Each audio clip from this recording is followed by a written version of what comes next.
Okay, I've been sampling. I think we did it. I think we cracked the code to a 50% whole wheat soft sourdough sandwich bread. It is nice and soft and squishy. I did 2 loaves with 2 different types of whole wheat flour just to kind of see what the differences would be. And the shape difference in them is because I didn't have 2 of the same loaf pan. So this is in my USA pan 13x4 loaf pan, and this is in a similarly sized cast iron loaf pan that's just got a slightly different shape, as you can see, but both of them seem to fit about the same amount of dough. I really am liking the cast iron one. It took longer to bake, about 20 additional minutes, so taking the temperature of the inside of your loaf is very important if you're using a different type of loaf pan.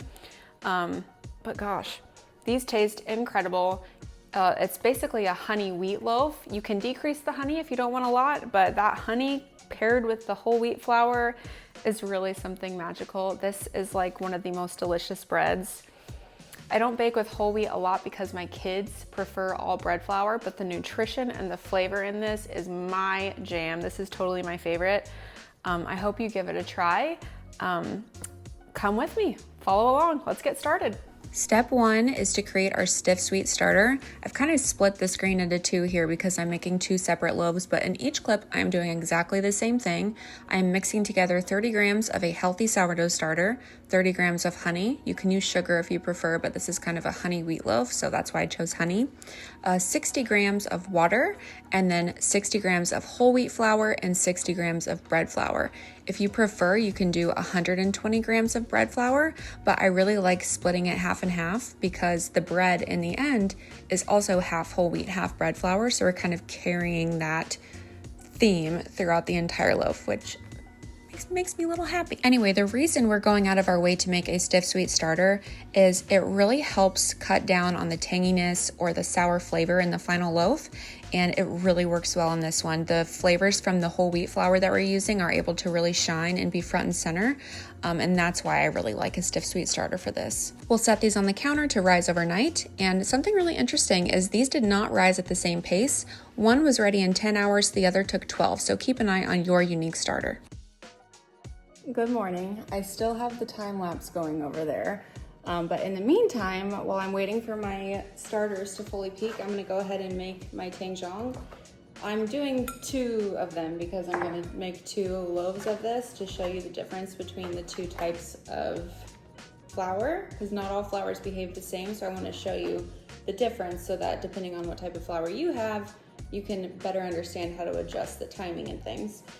But anyway, let's go ahead and make our tangzhong. We need 175 grams of milk.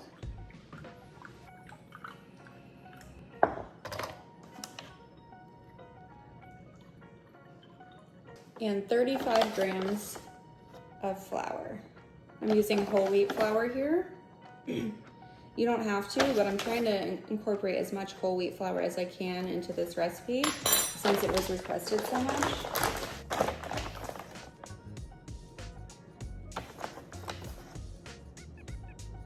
All right, then I'm just gonna whisk these up. And I like to make my tangzhong in the microwave, but you don't have to. You can make it on the stovetop. Just put these ingredients in a small saucepan over medium heat and whisk it constantly until it reaches 150 degrees Fahrenheit and is gel-like. It's really thickened up.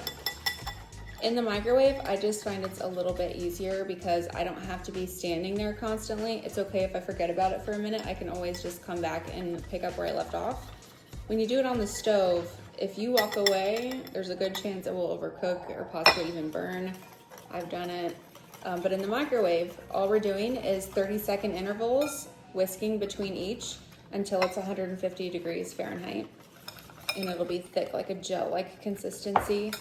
For me, with this amount of tangzhong that we're making, it usually takes 4 to 5 rounds of those 30-second intervals. But just use your thermometer to double check that it's gotten to the right temperature. Technically 140 degrees Fahrenheit will do the job, but I like 150 degrees Fahrenheit. And the thickness of your tangzhong and how much of the milk has evaporated does change depending on what temperature you cook it to. So if you want to follow my recipe as closely as possible, aim for 150 degrees Fahrenheit. All right, I'm gonna go do our first 30-second interval and I'll be right back. Okay, there's one. Be back. Here's 2, 3, 4. Here's 5. This is taking a little bit longer than normal because I have 2 bowls in my microwave. Normally this would be done by now, but it looks like it might take I think one more round will do it. It's really thickened up. Here's 6. Okay, this one is 142 degrees. So technically it's good, but I'm gonna let it go another round in the microwave just to thicken it up a little. At 140, you can see how it's still runny. I want it to be thickened up a little bit more than that. And for whatever reason, this little guy is taking a lot longer. I don't know the mysteries of the microwave. All right, we are there. This is at 151 degrees. I'm testing out this budget thermometer from Otogu, and it seems really good. It just takes a long time. I'm used to my Thermopin one, which it's expensive, but like 147 it says. Oh, there we go, 151. It's just a lot faster. So here's what that looks like.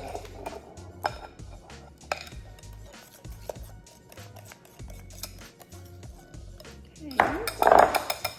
Here's our other guy. This one is 154. Okay. So these are finished. I'm gonna let these hang out on the counter so that they can cool down. You never want to add hot tangzhong. You never want to add hot tangzhong to your dough. My brain is working faster than my mouth apparently, because the heat from it can kill the microbes in your sourdough starter. I highly recommend letting it cool to room temperature, ideally 80 degrees Fahrenheit or lower. I just don't think it's worth risking killing some of the microbes in your starter. And also, it's not the case for this recipe, but for other recipes of mine where there's egg in the dough, if your tangzhong is too hot, it can scramble the egg in your dough during mixing, which I've done with the tangzhong that was 100 degrees Fahrenheit. I thought we were good, we were not good. So let it cool down all the way. You can stick it in the fridge. I don't even bother putting a cover on it. You literally just stick it in the fridge. It takes like 15 minutes maybe for this amount to cool down to room temperature, or you can just leave it on your counter for about half an hour. I like generally putting it in my fridge and then putting all of the other ingredients in the recipe in the stand mixer and then adding the cold tangzhong last. That way you're not just sitting around waiting for it to cool down. It's cooling while you're prepping the other stuff in the recipe. So I'm gonna stick these in the fridge and get out some stand mixers and double check that my starters are ready. One of them looks ready, the other one does not. Might have to stagger these and do one loaf at a time. I've been using my uni stand mixer quite a bit, so I thought it was time to get out some of the other ones. So today we are using the Bosch in the first loaf, and the second loaf I used the KitchenAid. I'm putting all the main dough ingredients in the stand mixer bowl fitted with a dough hook. If you visit the recipe on my website, there is a very in-depth recipe card that has all of these ingredients listed out, very detailed instructions with photos to go along with it. So definitely check out that recipe link in the description. Something I love about this recipe is it's half bread flour, half whole wheat flour, and that whole wheat flour is your opportunity to try something new. There are so many incredible small family-owned grain mills, and a lot of them have really lovely whole grain flours. This is the perfect recipe to give those a try. So in the Bosch, I am starting at a low speed, just speed 1 for a couple of minutes or until the dough comes together. You might need to help it a little bit. I had to take the cover off and use my spatula to kind of scrape down the sides and those dry flour bits. Also in the Bosch, I do like to keep the top middle part of the cover off for the most part, because when I keep it on, the dough seems to heat up a lot. So removing that just lets the dough breathe a bit. So our dough has come together here. I've increased the speed to speed 3. I kind of alternated between speed 2 and 3, checking the temperature every couple of minutes because the Bosch does tend to heat my dough up quite a bit, and also checking for a window pane. Did you see how it tore there pretty much immediately? That indicates a lack of dough strength, and we're not handling this dough at all after this initial mix, so we want to get our dough as strong as we can without it overheating in the stand mixer. I'm trying to keep my dough under 85 degrees Fahrenheit, and you see how it's starting to heat up here. I was able to achieve a very weak window pane. It did tear a little bit, but it got pretty thin beforehand, so I decided to go ahead and move forward with the shaping. In hindsight, I might have given the machine like a 10-minute break and done a couple more minutes of mixing, but it's okay. A weak window pane is like the minimum thing we're trying to get to. A strong window pane would be ideal, but it's hard sometimes for some of these machines to do that without the dough overheating. So if you want to do that, you'll just need to incorporate some resting periods. Super easy to shape. We're just rolling it up into a log and sticking it in an oiled loaf pan. You can put some parchment in there to help you get it out when it's done baking if you want. I don't think I'll do that next time because it ended up leaving kind of like an indent on the sides, but anyway, we're putting this in a warm spot. 80 degrees Fahrenheit would be ideal for about 7 to 8 hours or until it has reached the rim of the loaf pan. Here we are with our second loaf. We're doing the exact same thing, but in the KitchenAid. All of the ingredients are the same, just the process is slightly different, and it did take longer in the KitchenAid versus the Bosch, which I expect because the Bosch, its motor is a lot more powerful than my KitchenAid. So once we get all of our ingredients in the bowl, we are fitting it with a dough hook, and we're putting it on the stir speed or speed 1. It's really important to know that with the KitchenAid, you're actually not supposed to go above speed 2 for doughs like this. I didn't know that for the longest time until y'all told me on social media, but going above speed 2 with these types of doughs can ruin your motor, and that's definitely not something we want to do. So slow and steady wins the race with this one. So we are on the stir speed or speed 1 if you feel like you need it for just a couple of minutes or until the dough comes together. You can see it's kind of scraping off the sides. If you need to, you can stop the machine and get out a spatula to scrape down those bits, but I was finding the machine was kind of picking them up as it went. Here I am just checking our dough strength. Obviously it's not strong yet, so we are increasing to speed 2. And it ended up taking, how long did it take? About 17 minutes at speed 2. The dough did not overheat, which I was actually surprised about, but keeping it on that low speed for a longer period of time seems to be the best method for the KitchenAid. Same thing if you have the tilt head KitchenAid. So I'm just checking it again, and finally we have achieved a window pane. Again, it's a weak window pane. Could I have gone longer? Sure, but I don't know. Sometimes you just gotta call it good. It's like painting a house. How many times are you gonna go over the same spot? I don't know. Anyway, we're rolling this up again. I thin out the top edge to help that seam kind of disappear on the bottom of the loaf. Pinch any side seams and things, spraying my hands with water to keep the dough from sticking to me while I'm shaping. And we're gonna put this in our warm spot. Again, I'm using the Broad & Taylor proofing box set to 80 degrees Fahrenheit, but you could put it in your oven with the light on. And if the light doesn't generate heat, just put a cup of boiling water in the corner.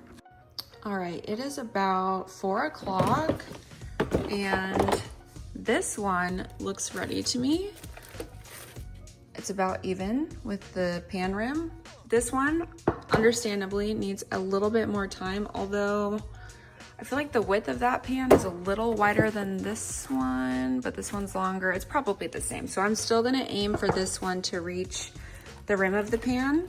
So it just needs a little bit more time, but I'm gonna go ahead and bake this one. I preheated the oven to 350 degrees Fahrenheit.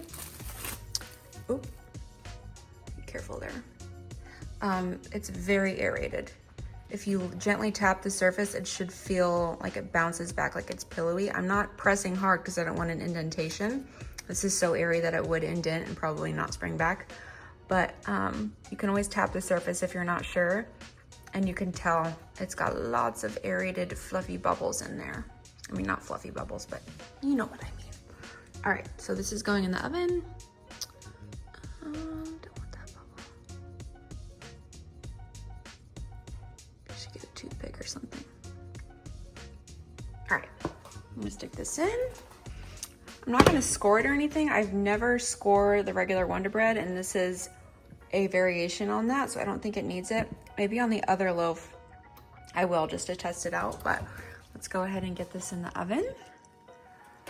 And it should take about 40 minutes, but I'll check the temperature around 30 minutes just to make sure. Okay, it's been 30 minutes. Just gonna check the temperature. Yep, still needs about 5 to 10 more minutes, I'd say. All right, it's been 10 more minutes for a total of 40 minutes being baked. 209. Okay, so I'm gonna get this out. Okay, this did bake up a little flat, like it didn't rise at all in the oven, which is surprising. That didn't happen last time. So let me go check on the other guy. Okay, I think this is almost ready.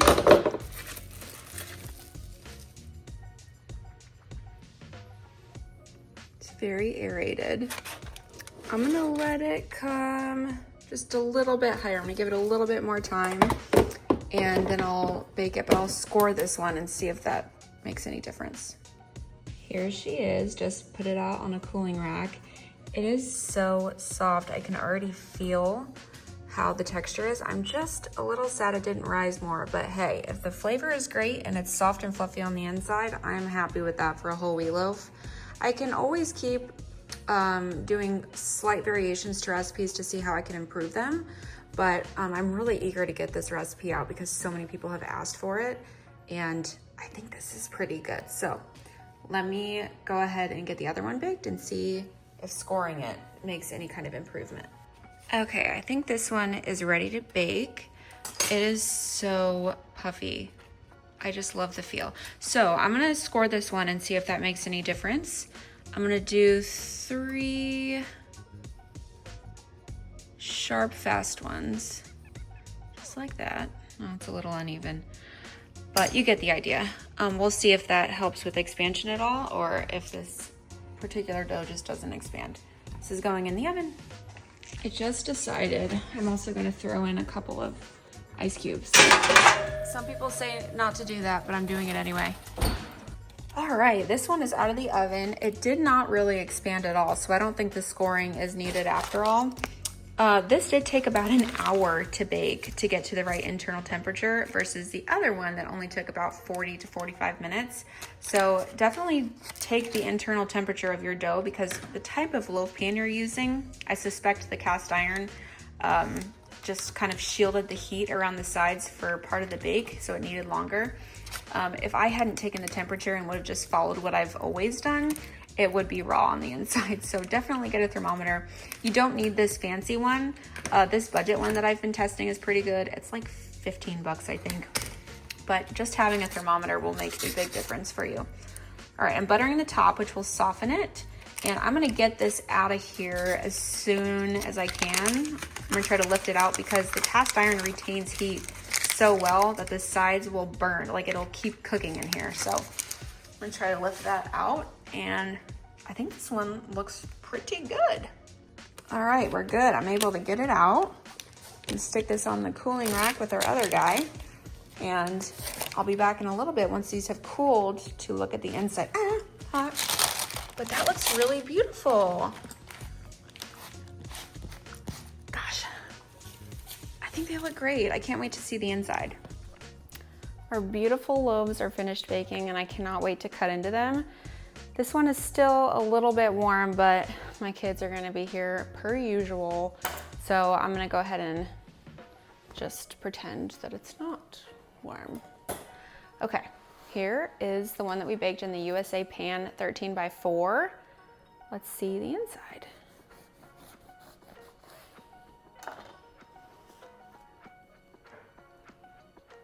Ooh, looks good. Very soft. It's tricky with whole wheat loaves to get something soft and squishy, but this really is. It just makes me excited. I think this one was made with the Cairn Spring flour, if I'm remembering correctly. And I do think it's a little bit better doing the full proof in the loaf pan. This is not overproofed, or at least it doesn't look like it to me. Whereas the previous ones that I made were a little bit overproofed. Let me get some butter. I should have set some butter out to soften. I'm a dweeb. Oh, okay. We'll just put some on a corner. Just making it work over here. Here, right there. Oh my gosh. Stay. Okay, right in the middle. Wow. I think I've outdone myself.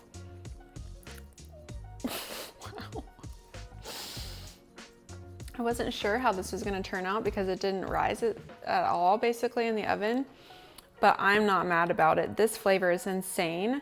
From the last test that I did, I bumped up the honey a little bit so that it can be more of a true honey wheat loaf.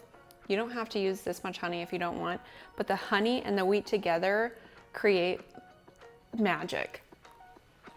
Oh my God, that is so good. This is why it's nice to use high quality flours. I can taste all of the flavors of the wheat. The wheat is shining through primarily. There's a very mild sour tang to this, but it is not the primary flavor. Because we did such a fast proofing time, even with the whole wheat, which whole wheat does usually contribute to more sour flavors, the primary flavor I am getting is from the flour. That's a dynamite. That tastes incredible. I do want to experiment a bit more just in the in-between times to see what I might be able to do to get a little bit more height on the loaf. But that to me, this is publish ready. We'll fine tune it down the road. That is so stinking delicious. Oh my gosh. Where have you been my whole life, whole wheat? Like, it's perfect. It's perfect. Okay, let's look at this one. I believe this one is the Sunrise Flour Mills whole wheat bread blend. And of course we baked this one in the cast iron.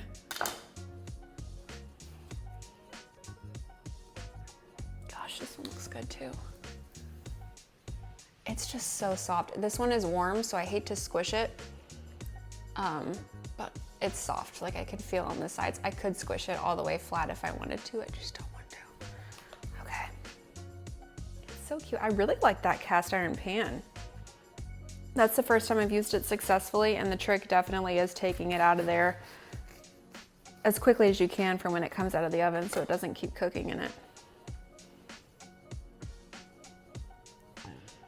Oh, that smells good.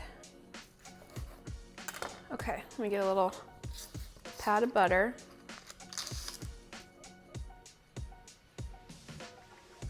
All right, let's try this one. Gosh, that one's good too, but I prefer this one. This whole wheat flour is much milder in flavor, which you might like that, but it's a little bit more lackluster than this one. That Karen Spring flour is really something special. The smell, the flavor of it, it's like roasty. Oh my gosh, it's so good. This one is really delicious too. I just prefer the other one. I would give this like a 9, and I would give this like a 12 out of 10. So yeah, I feel like this was a success.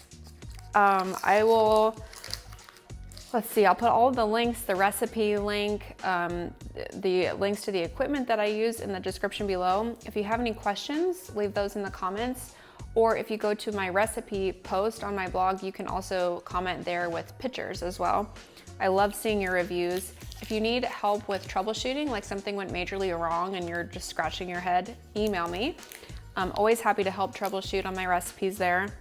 And I really hope you make this. This is like my first foray into a lot, I don't know if it's a lot, 50% whole wheat. I haven't gone over 20% whole wheat, I think, ever. So doing 50% whole wheat was this big task, and I was afraid our loaf would end up dense and just not fluffy and not good, but that is not the case, my friends. This is impressive. Thanks to the tangzhong. The tangzhong is doing work here. That honey. I hope you make it. Happy baking.